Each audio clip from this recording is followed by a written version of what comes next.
नमस्कार. मी पुन्हा एक अशीच नवीन कहाणी घेऊन आलेली आहे. भानगड या राजस्थानमधल्या पुरातन किल्ला म्हणजेच हॉन्टेडगड आणि त्यांच्या संबंधित रहस्याशी निगडीत आहे. भानगड काय आहे तर सुप्रसिद्ध अलौकिक शक्तीचे संशोधक गौरव तिवारी यांचे त्यांच्याच राहत्या घरी रहस्यमयी निधन. व्हिडिओ आवडत असेल तर लाईक करा, शेअर करा, कमेंट करा आणि माझ्या चॅनलला सबस्क्राईब करा. सकाळी उठल्या ही बातमी कानावर आली. हे तेच संशोधक आहे जे ठिकठिकाणी जिकडे काही अमानवी शक्तीचे वास्तव्य अशा ठिकाणी जाऊन तिकडे रहस्य उलगडतात. पण अशाच व्यक्तीचं अशा रहस्यमयीरित्या निधन हे मनाला न पटणारे होते. थोडं इंटरनेटवर शोधाशोध केल्यानंतर समजलं की त्यांच्या जीवनातला शेवटचा प्रवास हा भानगडमधला होता. मी सुद्धा अशा हॉन्टेड गोष्टीची आवड असलेल्या आणि मलासुद्धा नेहमीच अशा अमानवीय शक्तीबद्दल कुतूहल असायचं. असं काय होतं त्या भानगडमध्ये? भानगडबद्दल थोडक्यात सांगायचं तर राजस्थानमधल्या अलवेर जिल्ह्यामध्ये स्थित असा हा पुरातत्व किल्ला. हा किल्ल्याबद्दल खूप आख्यायिका आहेत. त्यापैकी एक अशी की खूप वर्षापूर्वी राणी रत्नावती त्या किल्ल्यामध्ये राहायची. तिची सुंदरता तर पूर्ण राजस्थानमध्ये चर्चित होती. त्याच राज्यामध्ये सिंधू सेवडा नावाचा मांत्रिकसुद्धा राहायचा आणि तो काळ्या जादूमध्ये खूप पारंगत होता. राणीला बघितल्या तो तिच्या प्रेमात पडला. पण त्याला माहीत होतं की राणीच्या पुढे त्याचं काही चालणार नाही. मग त्याने राणीला वशमध्ये करायचं ठरवलं. एके दिवशी राणीची दासी राणीसाठी तेल आणायला बाजारात गेली. ही संधी साधून त्या मांत्रिकाने त्या तेलामध्ये वशीकरण मंत्र करून तो तेल राणीजवळ पोचवला. पण वेळीच राणीने हे ओळखलं आणि तिने ते तेल एका मोठ्या दगडावर ओतून टाकलं. त्याच्या मंत्राचा प्रभाव इतका जास्त होता की त्याच्या मंत्राच्या प्रभावाने ते दगड मांत्रिकाच्याच दिशेने झेपावू लागले. मांत्रिकाला त्याचे मरण निश्चित वाटले. तेव्हा मरणाच्या आधी त्याने पूर्ण भानगडवासियांना श्राप दिले की भानगड पूर्णपणे नष्ट होऊन जाईल. तिकडे जो कोणी येईल त्याचा मृत्यू होईल आणि इकडून पिढ्यानपिढ्या भानगड पूर्णपणे ओसाड बनून राहील. त्याची आत्मा त्या किल्ल्यावर भटकत राहील. हा श्राप देऊन मांत्रिकाचा दगडाखाली येऊन मृत्यू झाला. त्यानंतर काही दिवसांनी भानगड आणि अजोबगड यांचे मोठे युद्ध झाले आणि या युद्धामध्ये भानगडचा पराभव झाला आणि सर्व भानगडवासी मारले गेले. राणी रत्नावती सुद्धा स्वतःला वाचवू शकली नाही आणि त्या दिवसापासून भानगडमध्ये आवाज ऐकू येतात ते फक्त आत्म्याचे.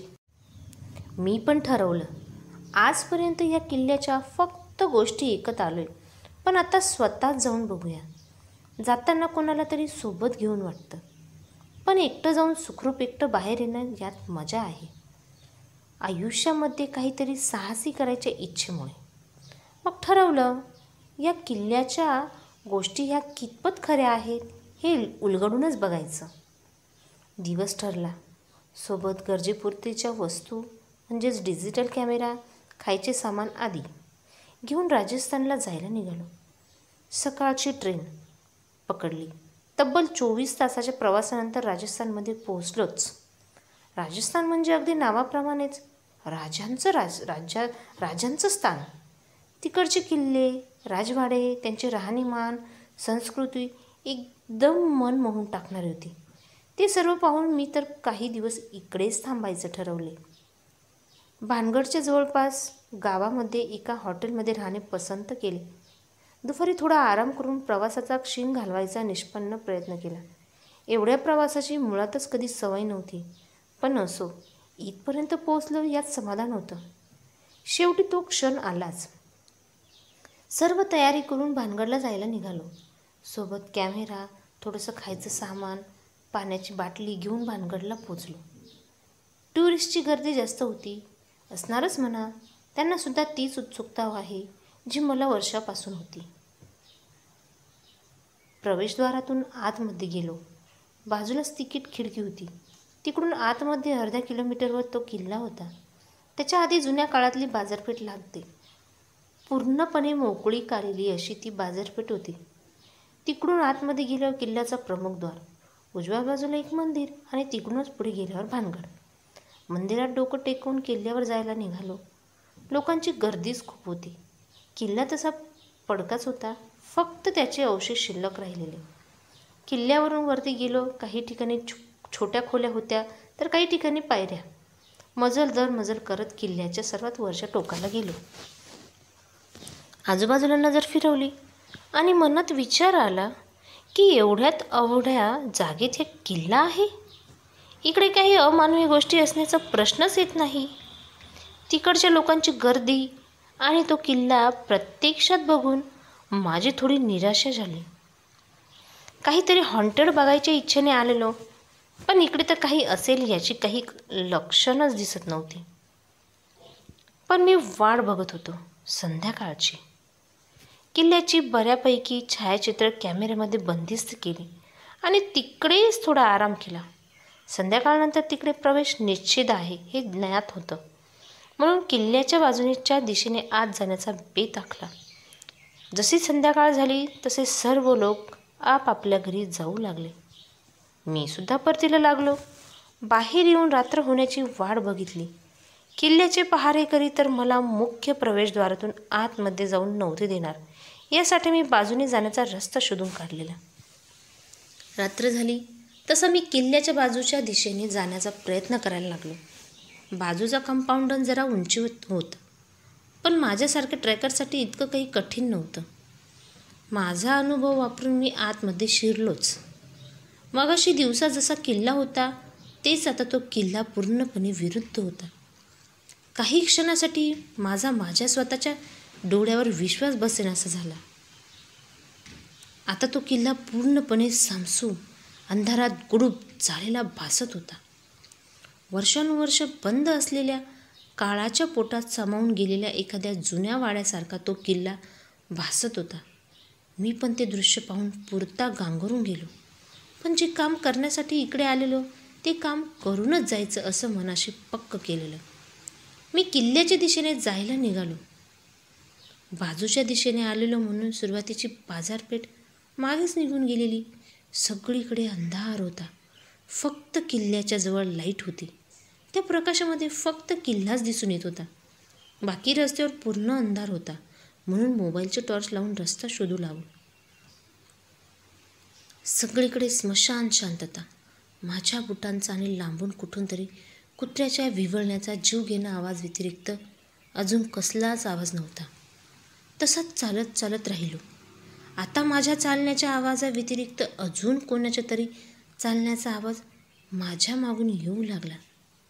मी जागीच थांबलो. तसा तो आवाज पण थांबला. परत 4 पावलं चालत गेलो. तसा परत आवाज येऊ लागला. आता मात्र खात्री पटली की कोणीतरी माझा पाठलाग करत आहे. क्षणाचाही विलंब न करता पटकन मागे वळून पाहिलं, पण दूरवरती साधं चिटपाखरूही नव्हतं. मनाचा भास समजवून परत चालायला लागलो. किल्ल्याच्या पायथ्याशी आलो. लाईटच्या मंद प्रकाशामध्ये तो किल्ला पूर्णपणे भकास दिसत होता. तिकडेच थोडी छायाचित्र घेतली. एखादा त्या किल्ल्याचा पूर्णावर पासून खालपर्यंत निरखून पाहिला आणि किल्ल्यामध्ये प्रवेश केला. जसा किल्ल्यामध्ये प्रवेश केला तशी हवेची गारगार झुरूप पूर्ण अंगाला शहारून गेली. बोचरी थंडी पडलेली आणि किल्ल्याच्या आतमध्ये आतापासून तिची झळ जरा जास्तच जाणवत होती.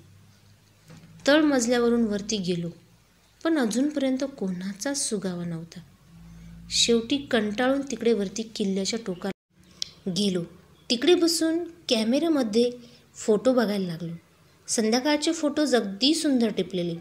फोटोज बघता नजर एक फोटोवर गेली, ती म्हणजे आता मगाशी किल्ल्यामध्ये प्रवेश करायच्या आधी काढलेला फोटो.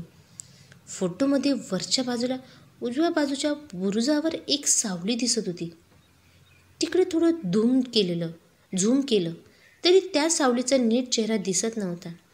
जेव्हा मी फोटो काढत होतो तेव्हा तर असं काहीच दिसत नव्हतं. मग या फोटोमध्ये असं का दिसलं? फोटो अजून निरखून पाहिला, पण बाकी ठिकाणी त्या फोटोमध्ये काहीच दिसलं नाही. आणि मनामध्ये विचित्र भीती जाणवू लागली.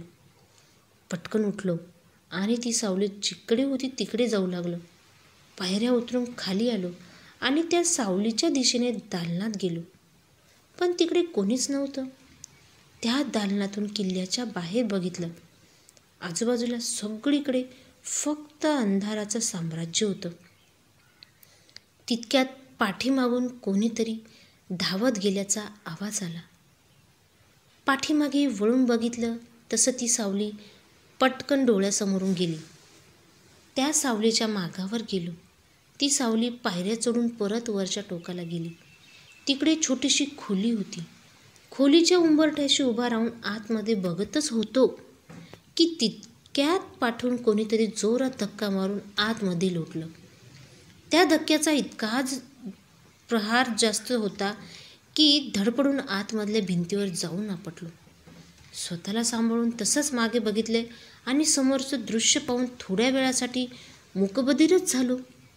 मगाशी जी सावली बघितली ती आता सावली नसून तिचे शरीर झालेले, अंदाजे 9 फूट उंच, अंगाने धिप्पाड असते ते शरीर होते.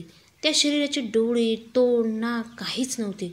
पूर्ण चेहरा सपाट, हाताची नखे इंच वाढलेली. ते बघताच तोंडातली किंचाळी तोंडातच दाबून धरली. ते शरीर एखाद्या भुकेलेल्या सिंहासारखे माझ्यावर झेपावत होते. माझे शरीर त्या कडाक्याच्या थंडीत सुद्धा पूर्ण घामाने भिजून गेलेलं. ओरडून तर कोणाला ओरडू, कोणाला हाक मारू, कोणीच माझ्या मदतीला येणार नव्हते. माझे रक्षण मला स्वतःलाच करायचे होते. सर्वांगाने ताकद लावून उठलो आणि तिकडून जीव तोडून पळण्याचा निष्फळ प्रयत्न करू लागलो. पण काहीच फायदा नव्हता. ते शरीररूपी राक्षस दरवाजावरच उभे होते. तिकडून पळत असताना त्याने मला घट्ट पकडले आणि परत दालनाच्या आत जोरात ढकलून दिले. आता तर सर्वच पर्याय संपलेले. मनातल्या मनात देवाचं नाव घेण्यापलीकडे माझ्याकडे काहीच उरलं नव्हतं. माझे सर्व अवसान गळून पडलेले. ते राक्षस माझ्यावर झेपावू लागले. ते जसे जसे एक एक पाऊल टाकत माझ्याजवळ येत होतं जसे मी पण सरकत मागे जात होतो. एकाएकी ते राक्षस माझ्या एकदम जवळ आले आणि त्याच्या सपाट चेहऱ्यामधून एक किळसवाना तोंड बाहेर काढून जोरात किंचाळी मारली.